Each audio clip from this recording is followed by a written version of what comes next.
तो 5 जजों की एक टीम बनी है जिसके अंदर में इस मामले को देखा जा रहा है। मैं चाहता हूं कि इसको बहुत जल्दी, इसको फास्ट ट्रैक जो कोर्ट होता है ना, उसके अंदर में करके जल्दी किया जाए, क्योंकि बंगाल में हिंदू मारे गए हैं। आप देखिए कितना रक्त बहा है वहां पर। क्या है ममता जी, आप बताइए मुझे।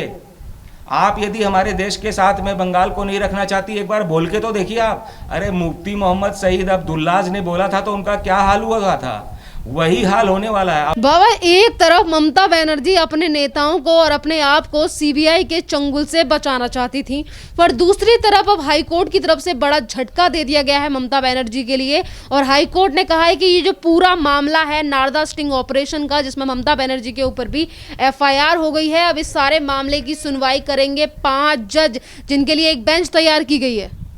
बहुत ही अच्छा काम, देर आए दुरुस्त आए। सुप्रीम कोर्ट को, सरकार को और हाई कोर्ट को किसी भी भय के अंदर में नहीं आना चाहिए, और कानून तो भय में होना ही नहीं चाहिए। लेकिन क्या है कि हाई कोर्ट जो है वो चूंकि राज्य का होता है, तो ममता बनर्जी उसको प्रभावित करके अपने अंडर में रहना चाहती है। जैसे उसने जो लोअर कोर्ट है उसको प्रभावित करके अपने जो उसके 4-5 लोग पकड़े गए थे उसको उन्होंने ज़मानत दे दिया था और बोला था कि इन कोरोना के कारण जेल में नहीं रहेंगे, ये लोग अपने घर में रहेंगे। लेकिन हाई कोर्ट ने बोला नहीं, ये जेल में रहेंगे। अब उनको मैंने सुना है कि घर में नज़रबंद किया गया, जैसे अब्दुल्लाज को, मुफ्ती को कश्मीर में किया गया था। चूंकि ये कोलकाता को यानी बंगाल को कश्मीर बनाना चाहती है, इसलिए कश्मीर वाला जो था वही फॉर्मेट को यहाँ पे लागू करना चाहिए, क्योंकि ये पूर्वी भारत में बहुत क्रूएल महिला बन गई है। और इसके कारण आज देखिए आप, सुप्रीम कोर्ट को बहुत जल्दी संज्ञान लेना था, लेकिन अब वो ले रहा है, हाई कोर्ट ले रहा है, सीबीआई ले रही है, तो अच्छा है। क्योंकि इसके कारण हमारे देश के पश्चिम बंगाल के जो हिंदू हैं, भोले भाले हिंदू, जो कि लड़ना झगड़ना नहीं जानते। बंगालियों का एक नेचर होता है कि वो झगड़ा में विश्वास नहीं करते, वो शिक्षा अपने बच्चों को पढ़ाते हैं, सुशिक्षित होते हैं, झगड़ा नहीं करना चाहते हैं। तो वो लोग जो है अब ममता बनर्जी से डर के, जिन्होंने बीजेपी को वोट दिया, उसने खुद ही बोला था ममता बनर्जी ने कि तारपोरे की होबे, माने बाद में मैं तुम लोग को छोड़ूंगी नहीं। तो उस हिसाब से वो लोग जान बचाकर अब वो लोग, मैंने देखा है, सुना है कि वो आसाम की तरफ जा रहे हैं, क्योंकि आसाम में भी काफ़ी बंगाली रहते हैं उस एरिया में। आसाम में बीजेपी का शासन है, कहाँ जाता है आदमी बचने के लिए, जहाँ पर उसे सुरक्षा मिलती है। लोगों को ये स्पष्ट हो गया है कि पश्चिम बंगाल में हिंदू सुरक्षित नहीं है। इसलिए मैं चाहता हूँ कि सुप्रीम कोर्ट को जल्दी से जल्दी कुछ ऐसा निर्णय लेना चाहिए कि ममता बनर्जी, देखिए मैं आपको बता रहा हूँ, ममता बनर्जी जो है वो एक युद्ध में हारी हुई राज्ञी है, माने साम्राज्ञी है वो। जब युद्ध कौन लड़ता है, सेनापति लड़ता है, राजा लड़ता है। तो जब एक राजा से दूसरा राजा जो हार जाता है या मारा जाता है, तो सेना सारी भाग जाती है और वो राजा का जो है शासन खत्म हो जाता है। और जो अब यहाँ पर क्या है कि भले ही उसके अन्य सैनिक जीवित बच गए हैं, लेकिन वो मेन जो राजा है वही मर गया है। यानी कि ममता बनर्जी नंदीग्राम से हार गई है। वो न वहाँ की कोई विधायक है, उसको ज़बरदस्ती कानून में ऐसा प्रावधान है कि मुख्यमंत्री बन सकती है, उसको एक टेम्प्रोरी 6 महीने में। ऐसी महिला जो एक विशेष संप्रदाय को तो बचाना चाहती है और जो बहुसंख्यक हिंदू हैं उनको मरवाना चाहती है, ऐसी महिला के ऊपर में जल्द से जल्द कड़ा कानून लाना चाहिए। और बंगाल के हिंदुओं को, वहाँ के अन्य बिरादरी के लोगों को, सबको सुरक्षा देना चाहिए। समरसता का समान जो कानून का अधिकार है वो सबको देना ही चाहिए। यहाँ पर अगर आपने सीबीआई का जिक्र किया, तो सीबीआई को लेकर एक तरफ ममता बनर्जी उन्हें अपने हाथ में लेना चाहती हैं, वो चाहती हैं कि सीबीआई उनके अकॉर्डिंग काम करे। दूसरी तरफ वो सीबीआई के जो अधिकारी हैं उनको डराती हैं, जान से मारने की धमकी तक दी जाती है इनके कार्यकर्ताओं की तरफ से। और एक तरफ राज्यपाल के लिए भी अपशब्द कहे जाते हैं, उन्हें भी जान से मारने की धमकी दी जाती है। देखिए, बंगाल की जो राजनीति है, आज़ादी के बाद वहाँ का इतिहास रहा है कि बंगाल में सबसे अधिक जो शासन है वो वामपंथियों का रहा है। पहले जो वो ज्योति बसु ने सबसे ज़्यादा वहाँ पर शासन किया और फिर कांग्रेस ने किया। कांग्रेस को तो आप जानते ही हैं, सारी दुनिया अब जो है बोलने लगी है कि ये हिंदुस्तान की ऐसी पार्टी है जो देश के अगेंस्ट काम करती है, देशद्रोही पार्टी है। तो ये जो वामपंथी सरकार थी वहाँ की, बसु साहब की, वो लोग क्या करते थे, आप हिस्ट्री पढ़िए जाके, वो लोग मारकाट की, डराने धमकाने की राजनीति करते थे। उन्होंने लूटपाट की राजनीति की। बंगाल में प्रतिदिन एजिटेशन होता है और हर दिन बंगाल बंद रहता है, वहाँ काम कब होता है हमको समझ में नहीं आता। पहले पूरे देश में बंगाल का एक स्थान था, जो स्थान अभी बम्बई का है, जो स्थान अभी सूरत का है, अहमदाबाद का है, जो स्थान आजकल हैदराबाद और बेंगलोर का है, चेन्नई का है, वो कुछ नहीं था, ये लोग जीरो थे। पहले पश्चिम बंगाल का जो कोलकाता था, पूरा बंगाल जो था वो क्वीन था, हिंदुस्तान की रानी जिसको कहते हैं। क्यों हर आदमी कहाँ जा रहा है? बंगाल जा रहे हैं, या फिर वो जाता था झरिया धनबाद कोलफील्ड में नौकरी करने के लिए, जो गरीब लोग होते थे।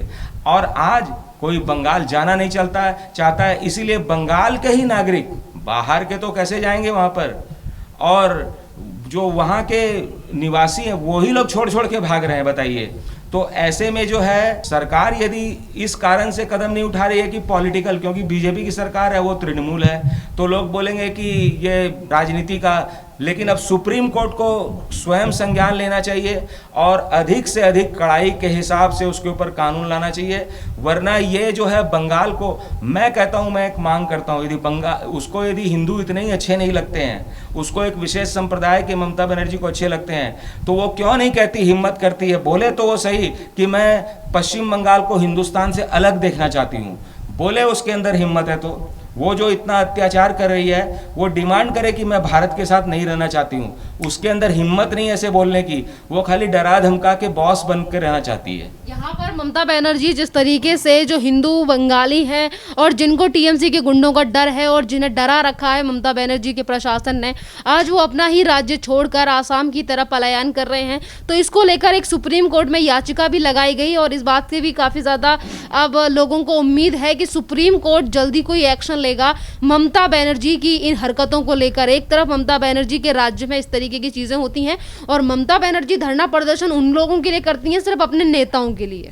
देखिए, या तो ये जो ममता बनर्जी वाला जो मामला है, इसको मैंने पहले भी मांग की है कि इसको बंगाल से बाहर शिफ्ट किया जाए, क्योंकि वो वहाँ के सीबीआई को, आपने देखा किस तरह से सीबीआई के दफ्तर में घुस गई और कैसे धरना दिया। कोरोना के गाइडलाइंस के अंदर में उसने जो है अपने अनुयायियों को, अपने फॉलोअर्स को बाहर बुला के कितना हंगामा मचाया। क्या हो रहा है? ये लोकतंत्र है या भेड़िया तंत्र है? ये क्या है ममता जी, आप बताइए मुझे। आप यदि हमारे देश के साथ में बंगाल को नहीं रखना चाहती, एक बार बोल के तो देखिए आप। अरे मुफ्ती मोहम्मद सईद अब्दुल्लाज ने बोला था तो उनका क्या हाल हुआ था, वही हाल होने वाला है। आप बोल के तो देखिए, हिम्मत तो दिखाइए। जब इतना हिम्मत दिखा रहे हैं, अरे जब गुंडागर्दी करनी है जरा बढ़िया वाली करके दिखाइए। बोलिए कि हम बंगाल को अलग देश बनाना चाहते हैं, बोलिए। तो कहने का मतलब ये है कि जो 5 जजों की एक टीम बनी है जिसके अंदर में इस मामले को देखा जा रहा है, मैं चाहता हूं कि इसको बहुत जल्दी, इसको फास्ट ट्रैक जो कोर्ट होता है ना, उसके अंदर में करके जल्दी किया जाए, क्योंकि बंगाल में हिंदू मारे गए हैं। आप देखिए कितना रक्त बहा है वहाँ पर। ममता बनर्जी जिस तरीके से लोगों का रक्त बहा रही हैं बंगाल में, उसके बावजूद भी अपनी शासन जिस तरीके से वो वहाँ पे तानाशाही चला रही हैं, इस बात को क्यों नहीं देखती हैं और वो कहती है अमित शाह और नरेंद्र मोदी को तानाशाह। बिल्कुल। और ये जितने भी है ना, मोदी जी यदि एक मच्छर भी मार देते हैं तो ये लोग क्या बोलते हैं कि मोदी जी तानाशाह है। अरे तुम लोग अंधे हो गए हो क्या? केजरीवाल अंधा है क्या? ये राहुल गांधी अंधा है क्या? अखिलेश यादव अंधा है क्या? जो उद्धव ठाकरे अंधा है क्या? ये लोग क्यों नहीं बोलते? ममता बनर्जी इतने लोगों को मार रही है तो ये क्यों नहीं बोलते हैं? तानाशाही किसे कहते हैं? नरेंद्र मोदी जो कर रहे हैं वो तानाशाही है, एकदम गलत है। नरेंद्र मोदी तो ऐसे राजा का काम कर रहे हैं जैसे राम राज्य में होता था। ये तानाशाही है, ये अत्याचार है। नरेंद्र मोदी ने कितने लोगों को मरवाया? एक मच्छर भी नहीं मारा नरेंद्र मोदी जी ने। उसके बाद बाबा जी मुझे ये बताइए कि आपको कितना ज़रूरी लगता है, ये मांग तो आपने कर दी कि ये जो नारदा केस स्टिंग ऑपरेशन हुआ था इसको लेकर फास्ट ट्रैक में केस जाना चाहिए और जल्दी से कोई फैसला आना चाहिए, क्योंकि ममता बनर्जी दिन पर दिन निरंकुश होती जा रही हैं। आपको क्या लगता है कि कितनी जल्दी ये सारा फैसला आना चाहिए और सुप्रीम कोर्ट को ढिलाई नहीं छोड़नी चाहिए वेस्ट बंगाल में राष्ट्रपति शासन लगाने के लिए? देखिए, सुप्रीम कोर्ट से मैं हाथ जोड़ के निवेदन करना चाहता हूँ कि सर, आप लोग माननीय, आप लोग जो है आतंकवादी को छुड़ाने के लिए जब ये केजरीवाल एंड पार्टी जाती है तो रात को 2 बजे भी आप कोर्ट खोलते हैं आतंकवादी के लिए। किस लिए खोलते हैं? तो आप जो है जितनी फास्ट रात को 2 बजे कोर्ट खोला था ना आपने, उससे भी अधिक फास्ट में कीजिए, क्योंकि आतंकवादी तो एक जगह विशेष पे बम फोड़ता है तो पूरे बंगाल में ही विस्फोट हो गया है। इसलिए आप इसको, ये जो वायरस है, ये जो वहाँ पर कैंसर हो गया है, ममता का कैंसर, इसको जल्दी से जल्दी आप लोग हाथ जोड़ के प्रार्थना करता हूँ, मैं निवेदन करता हूँ आपसे सबों से और देशवासियों से निवेदन करता हूँ कि आगे आइए, निकलिए। निकलिए का मतलब घर से बाहर नहीं, आप लोग सोशल मीडिया के माध्यम से विरोध कीजिए इन सब बातों का, क्योंकि हमारे देश में ऐसा हो सकता है क्या हमारे देश का एक स्थान का नागरिक अपने राज्य को छोड़ के दूसरे राज्य में जाए? कहाँ? और कोरोना के संक्रमण के काल में लोग जा रहे हैं छोड़ छोड़ के, कोरोना बढ़ेगा नहीं क्या? इसलिए जो है सुप्रीम कोर्ट को फास्ट ट्रैक व्यवस्था करनी चाहिए और जल्दी से जल्दी इसका जो निदान है उसको निकाल के लाना चाहिए। धन्यवाद बाबू जी।